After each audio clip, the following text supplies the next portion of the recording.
Bonjour et bienvenue à cette présentation du régime intérimaire de la loi modernisant le régime de santé et sécurité du travail.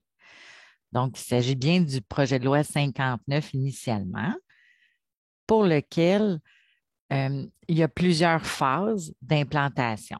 Le régime intérimaire, lui, il rentre en vigueur le 6 avril 2022 avec des dispositions sur les mécanismes de prévention et de participation propres aux établissements. Donc, les établissements, ce sont les endroits où vous êtes employeur pour un atelier, par exemple, un garage, un entrepôt, votre place d'affaires de bureau, ça peut être une carrière. Alors là, à ce moment-là, il y a des choses que vous allez devoir mettre en place à compter du 6 avril prochain. Et au 6 avril, on va voir les dispositions qu'il y a à mettre, mais il faut savoir qu'au plus tard, en octobre 2025, plusieurs autres dispositions vont s'appliquer. Donc, il s'agit d'un régime intérimaire qui a quelques dispositions dont vous devez appliquer à compter du 6 avril.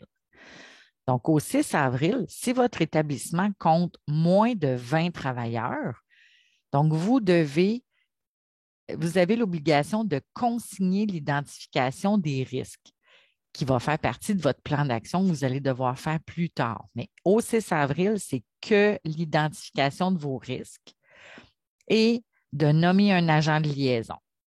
Si vous avez plus de 20 travailleurs, vous avez l'obligation de consigner l'identification et de faire l'analyse de vos risques. Vous avez l'obligation également de nommer un représentant en santé et sécurité au travail et de former un comité de santé et sécurité. On va aller voir en détail ce que ça veut dire. Donc, au niveau des mécanismes de prévention, au 6 avril, vous avez l'obligation de procéder à l'identification de vos risques et l'analyse des risques si vous avez plus de 20 travailleurs. Donc, l'identification des risques, c'est les risques qui peuvent causer une lésion professionnelle à un de vos travailleurs. Donc, vous allez devoir compléter. Ici, on vous fournit un exemple qui est aussi disponible sur notre site Internet. Donc, l'identification des risques, on vous a proposé ici un modèle. C'est la première partie du document qu'on vient de voir. Donc, la portion qui est en jaune, l'étape 1, c'est l'identification et on va voir que la priorité, c'est l'analyse du risque. L'identification, donc, dans le présent exemple qui est là, on peut retrouver, par exemple, le travail en hauteur. Ce qui pourrait causer la lésion au travailleur, évidemment, c'est la chute du travailleur ou d'un objet. Et quelles sont les activités à travers lesquelles on a le risque de travail en hauteur qui est présent? Bien, dans l'exemple qu'on vous cite ici, il pourrait y avoir des travaux de peinture qui sont exécutés à l'aide d'un escabeau. Lorsqu'on fait du relampage pour remplacer l'éclairage ou lorsqu'on fait de l'entreposage sur une mezzanine. On a aussi des risques ergonomiques, une posture de travail où on pourrait développer un trouble musculo-squelettique. On peut penser aux postes de travail informatisés, les emplois de bureau. On a également les produits dangereux qui pourraient causer une explosion, un incendie, brûlure, intoxication. Donc, dans votre établissement, peut-être que vous avez des peintures en aérosol, des produits d'entretien ménager, d'autres produits dangereux. La manutention des charges, on peut créer ainsi un autre trouble musculo-squelettique là, lorsqu'un travailleur fait un effort excessif ou que lors de son travail, il y a une posture contraignante. Donc, lorsqu'il déplace des boîtes avec des fournitures de bureau. On a aussi les risques psychosociaux, qui est une nouveauté au niveau de la prévention au travail. Donc, on doit s'assurer de mettre en place des mécanismes pour protéger les travailleurs.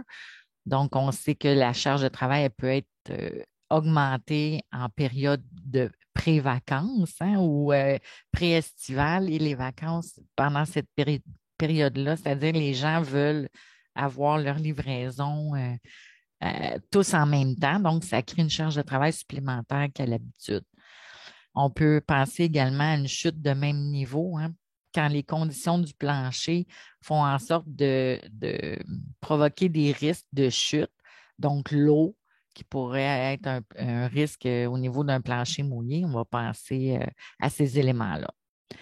Donc, Si vous allez sur le site de la CNESST, on va vous en proposer aussi des façons pour vous d'identifier les risques. Vous pouvez le faire lorsque vous faites des inspections des lieux de travail. Vous pouvez penser aux accidents de travail aussi que vous avez eus dans le passé.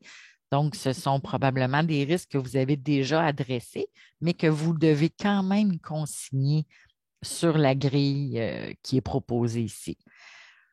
Ensuite, on a l'étape de prioriser le risque, c'est-à-dire c'est l'analyse de risque qui est égale à la priorisation du risque. C'est pour les employeurs qui comptent plus de 20 travailleurs.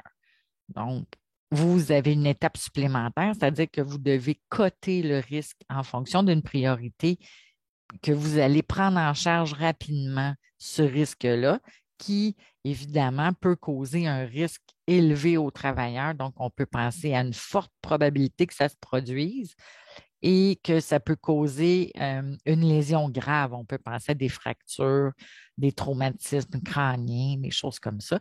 Donc, le risque faible, lui, va se retrouver en vert. Euh, une faible probabilité que ça se produise et une blessure qui nécessite que des premiers soins, par exemple.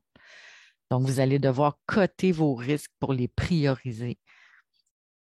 Et les autres étapes que vous allez devoir compléter la grille, c'est beaucoup plus tard dans le temps, au plus tard en 2025. On vous les a mis quand même pour que vous sachiez que vous avez ça à faire un jour. Ensuite, les mécanismes de participation. Donc, quand on vous disait de nommer un agent de liaison, bien, l'agent de liaison, lui, a pour fonction de coopérer avec l'employeur afin de faciliter la communication des informations en matière de santé et sécurité entre l'agent de liaison, l'employeur et les travailleurs de l'établissement. Il va également adresser par écrit des recommandations à l'employeur sur l'identification des risques en milieu de travail. Donc, vous pouvez le solliciter pour vous aider à compléter l'identification de vos risques et il peut également porter plainte à la commission. Il peut s'absenter de son travail le temps nécessaire pour exercer ses fonctions. Donc, c'est un représentant des travailleurs, l'agent de liaison. Ensuite, l'autre mécanisme de participation pour les entrepreneurs qui ont plus de 20 travailleurs, le représentant en santé et sécurité, le RSS, pour les établissements encore. Donc, il doit être nommé et lui, il a pour fonction de faire l'inspection des lieux de travail, faire des recommandations qu'il juge opportunes au comité de santé et sécurité ou à défaut aux travailleurs ou à leur association accréditée et à l'employeur. Et également, il peut porter plainte à la commission. Lui, il peut s'absenter de son travail pour remplir ses fonctions de RSS. Si vous avez entre 20 et 50 travailleurs, on parle de 9h45 minutes par trimestre, soit environ 1 heure par semaine, pour réaliser ses fonctions de représentant en santé et sécurité. Si vous avez entre 51 et 100 travailleurs, il peut s'absenter 19h30 minutes par trimestre, l'équivalent de 2 heures par semaine, pour exécuter ses fonctions de RSS. Le RSS est également un travailleur représentant des travailleurs. Ensuite, l'autre mécanisme de participation s'agit du comité de santé et sécurité. Donc, vous avez l'obligation de former un comité de santé et sécurité lorsque vous avez plus de 20 travailleurs dans votre organisation. Donc, le nombre de représentants des travailleurs au sein du comité de santé et sécurité est selon le nombre de travailleurs de l'établissement le suivant. Donc, si vous avez entre 20 et 50 travailleurs, le comité devrait avoir 2 travailleurs représentants des travailleurs, dans le fond, membres du comité. N'oubliez pas que le RSS est membre d'office du comité. Donc, il vous resterait qu'à ajouter un autre travailleur. Évidemment, c'est un comité paritaire, donc il pourrait avoir la même quantité de représentants de l'employeur. Le comité se réunit au moins une fois par 3 mois. Et le comité a pour fonction de participer à l'identification et à l'analyse des risques pouvant affecter la santé et sécurité des travailleurs de l'établissement afin de faire des recommandations écrites à l'employeur.